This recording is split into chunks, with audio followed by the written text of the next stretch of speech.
MBBS అవ్వగానే after next వచ్చేసి PG చేద్దామని అనుకుంటారు చాలా మంది. మరి పీజీ చేద్దాం అనుకునే వారు ఇండియాలో ఎలా ఉంటుంది, అబ్రాడ్ లో సిచ్యుయేషన్స్ ఎలా ఉంటాయి, ఆ డీటెయిల్స్ కూడా ఒకసారి. ఇప్పుడు జార్జియాలో ఎంబీబీఎస్ కంప్లీట్ అయింది స్టూడెంట్ ది.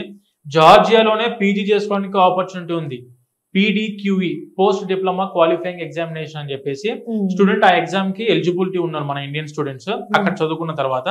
లేదు యూరోప్ లో Italy, Netherlands, Germany, Austria, Finland, Denmark, Poland, Norway మీరు ఈ కంట్రీస్ కి వెళ్ళైనా చేసుకోవడానికి ఆపర్చునిటీ ఉంది, PG opportunity.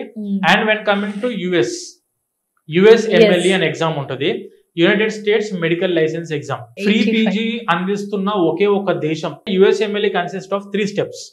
Step 1, step 2 and step 3. Step 1, step 2 qualify అయిన student they are eligible for the free PG in USA. Step 3 వచ్చేసి మీరు పీజీ ఫస్ట్ ఇయర్ అయిపోయాక రాసుకోవచ్చు, that is for licence in USA. MBBS చదువుకునే టైంలోనే మీరు step 1 చేసుకోవచ్చు. Step 2 వచ్చేసి 6th ఇయర్ కంప్లీట్ అయిన వెంటనే మీరు స్టెప్ 2 రాసుకోవచ్చు. అండ్ ఎగ్జామ్ ఎన్నిసార్లు కండక్ట్ చేస్తారు సంవత్సరానికి అని చెప్పంటే ఎవ్రీడే. అందుకే 85% సక్సెస్ రేట్ ఉన్న ఎగ్జామినేషన్ ఏదైనా ఉందంటే US MLE.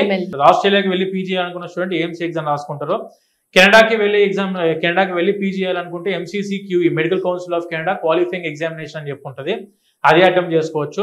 New Zealand registration exam, New Zealand కి వెళ్ళి పీజీ అంటే ఆ ఎగ్జామ్ రాసుకోవచ్చు. యూకేకి వెళ్ళాలనుకుంటే ప్లాబ్,